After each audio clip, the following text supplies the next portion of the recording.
compaginar pues en la vida pública. Yo creo que, como muchos dicen, es la historia no contada, algunos aspectos que la gente no conoce de lo que ocurre en estos avatares de la vida pública.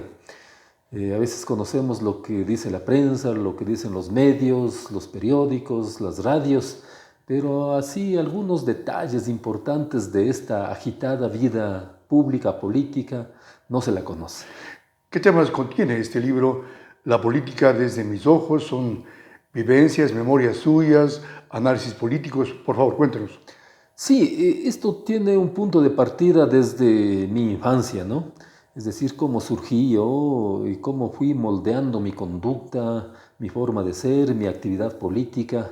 Yo provengo, pues, a mucho orgullo, por supuesto, de un hogar muy sencillo. Mis padres eh, no tenían las posibilidades económicas, materiales como para educarnos a los tantos hijos, 10 hermanos, imagínense. Consecuentemente, pues nosotros teníamos que trabajar desde muy niños. Nunca tuvimos vacaciones ni fines de semana, peor en los periodos de las llamadas vacaciones largas, que normalmente pues un niño, un adolescente, un joven debería tener. Y teníamos que trabajar porque era condición sine qua non para poder seguir estudiando, apoyar a la familia y así poder surgir, porque yo al menos tenía la esperanza siempre de estudiar en la universidad en Quito. En esa época no había universidades en Ibarra y había que hacer toda una especie de aventura para ir allá a estudiar. Entonces me dediqué a trabajar para realizar ahorros, imagínense, para poder ahorrar y lanzarme a la aventura de ir a estudiar en Quito. Así comienza la historia de este libro, pues luego vienen la cantidad de avatares. Ya me involucré en la actividad política, siempre pensé que la política seria, honesta, transparente, pudo haber transformado las estructuras caducas, desiguales e inequitativas de esta sociedad ecuatoriana. Por eso me involucré en las filas de la Universidad Central como dirigente estudiantil, presidente de la Federación de Estudiantes Universitarios del Ecuador.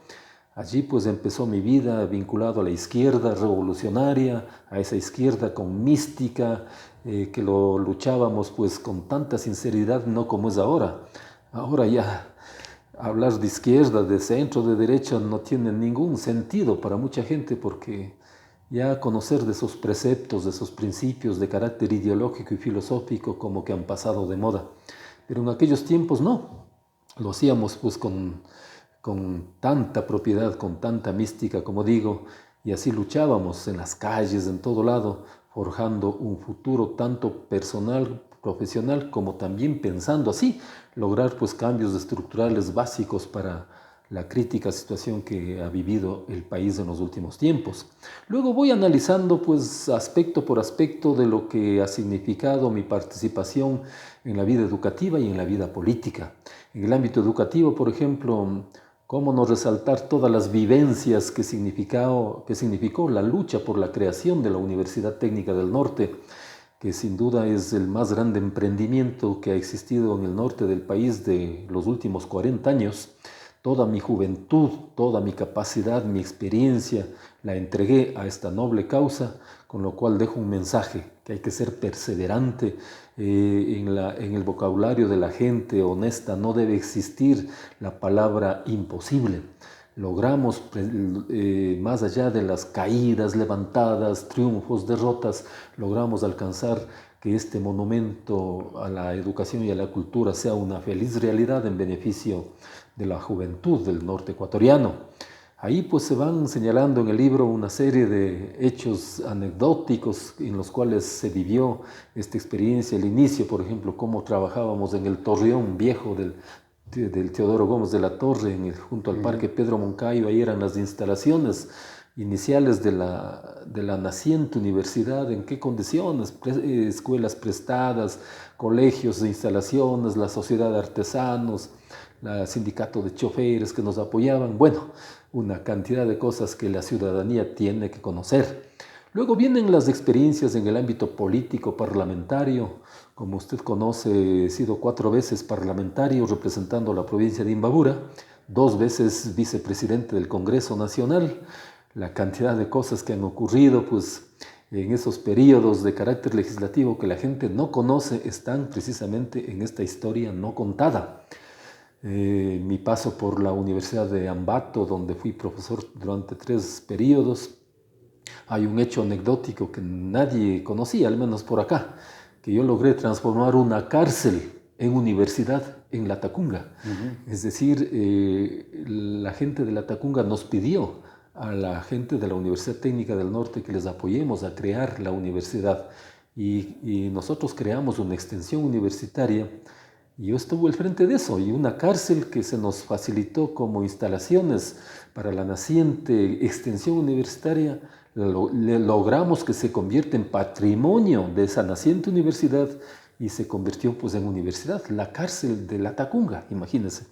Bueno, y así están una cantidad de vivencias, y las últimas que hemos vivido, pues tanto de la guerra de octubre, como yo llamo, lo del año anterior, donde todos perdimos. Aquí que no venga nadie a decir que es ganador de aquel conflicto de intereses que destruyó la capital de la República, lleno de avalanchas de delincuentes incluso que incendiaron la Contraloría General del Estado. En muchos de los aspectos la gente puede estar de acuerdo en los objetivos de esas luchas, pero no destruyendo el centro histórico de Quito, convirtiendo pues este vandalismo en línea de conducta. Nosotros nunca actuamos así en nuestra vida política. Yo cuando presidente de la FEU enfrentábamos a la policía con catapultas, imagínense, con bolitas de cristal para que no pueda caminar adecuadamente la caballería. Ahora es con lanzacohetes, con bombas molotov. Bueno, pues cosas que realmente indigna a la conciencia civilizada de los actuales momentos. Tengo un capítulo muy especial sobre la pandemia. Fue este periodo, este año, pues en que estuvimos recluidos, me permitió aprovechar adecuadamente el tiempo para hablar ampliamente del tema de la pandemia y sobre todo del origen de esta pandemia. Yo estoy convencido hasta ahora de que esto es creado artificiosamente por el poder geopolítico que domina en el mundo, que ellos han señalado con absoluta claridad que hay que acabar con los viejos, hay que acabar con los ancianos, que son una carga pesada para la sociedad. Y se está comprobando con la pandemia que eso está ocurriendo. Entonces, no nos vengan a decir que aquí un murciélago casualmente fue el portavoz o el portador pues, de este virus que está afectando a toda la humanidad. Bueno, y el libro finalmente concluye con un homenaje especial que me realizó la Universidad Técnica del Norte el año anterior con motivo del aniversario, donde tuve el honor, pues el privilegio de ser nombrado el primer profesor emérito de la institución. ¿Qué más puedo pedirle a la vida?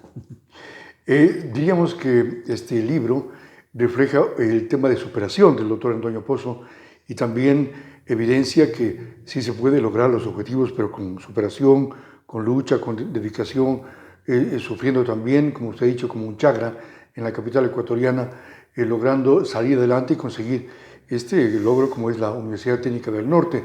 Se asemeja entonces la vida de Antonio Pozo con lo de la Universidad Técnica del Norte, ¿no? Así es, evidentemente mi vida está ligada a la Universidad Técnica del Norte y viceversa.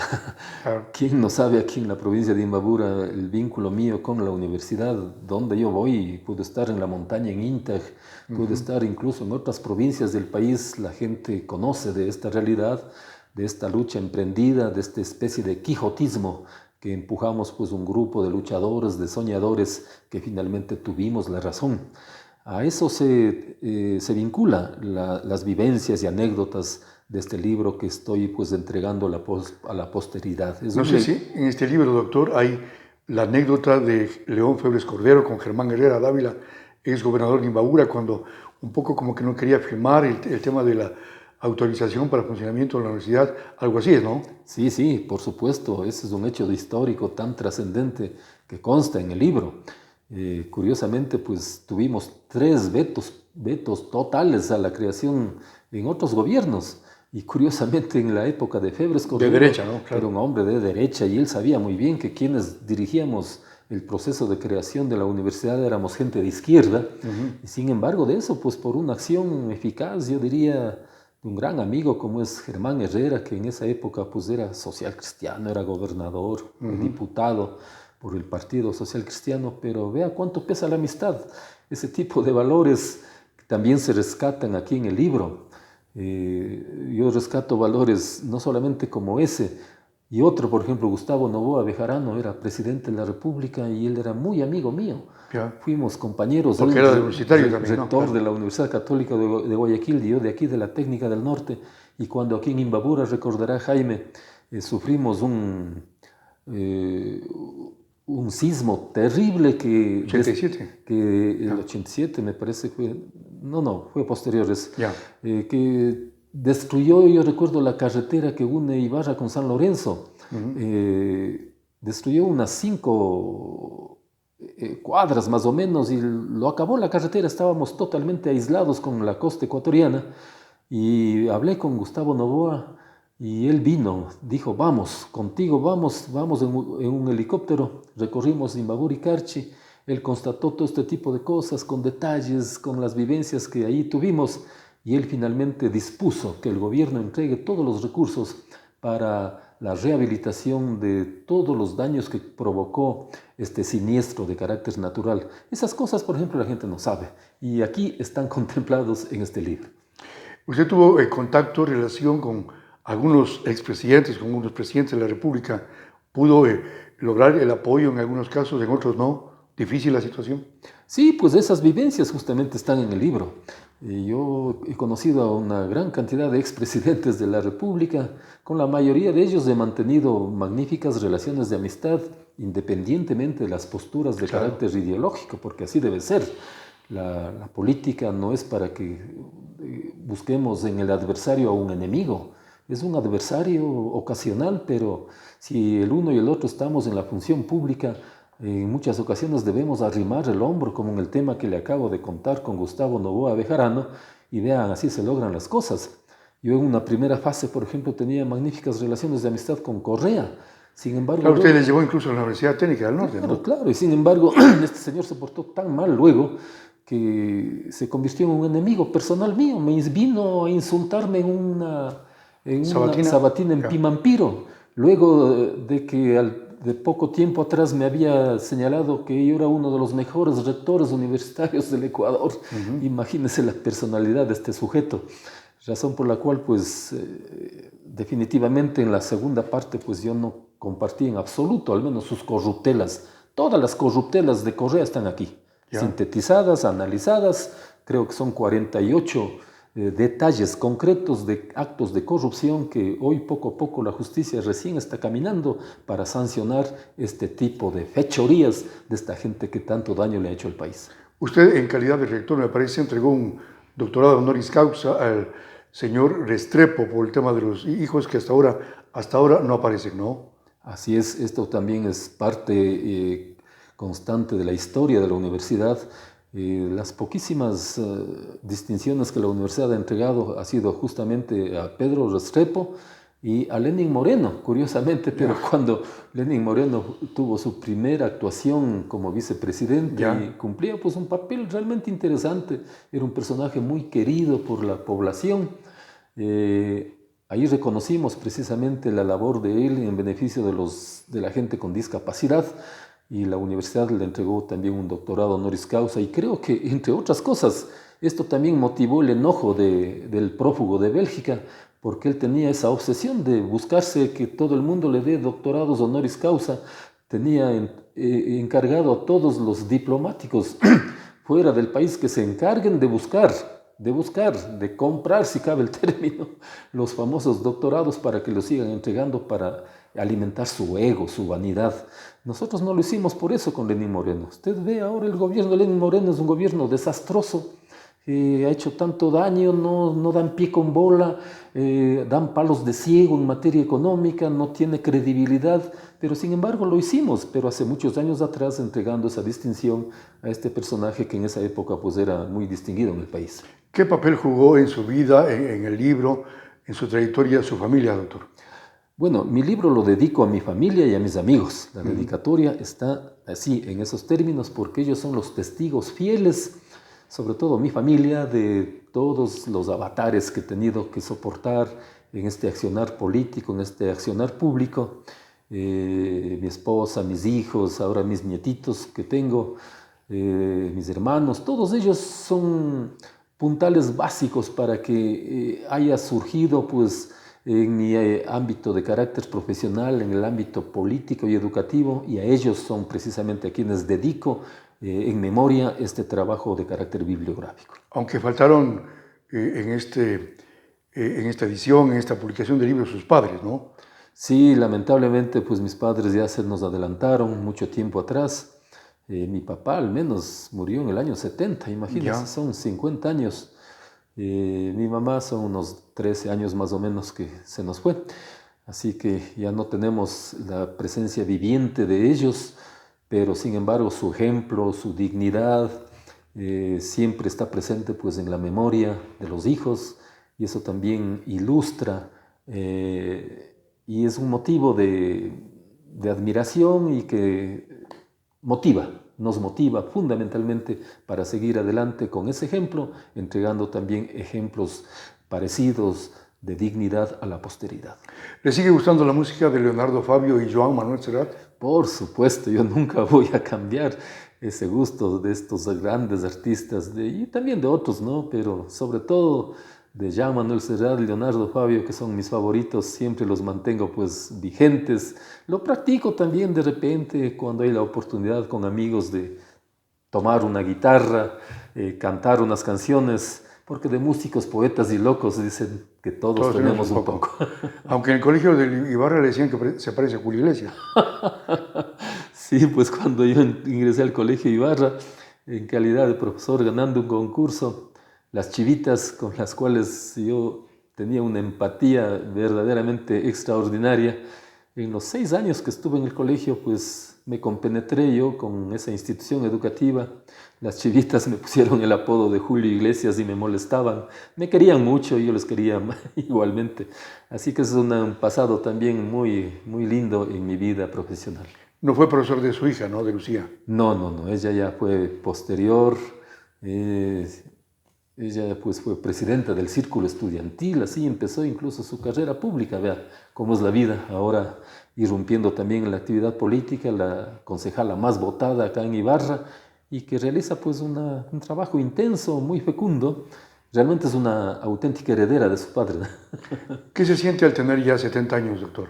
Bueno, primero, saber que se está viviendo con dignidad, con tranquilidad, sin guardaespaldas. Yo ando solo por las calles, no como otros sujetos que incluso han tenido altas dignidades, que andan con miedo, con pavor, escondidos, prófugos.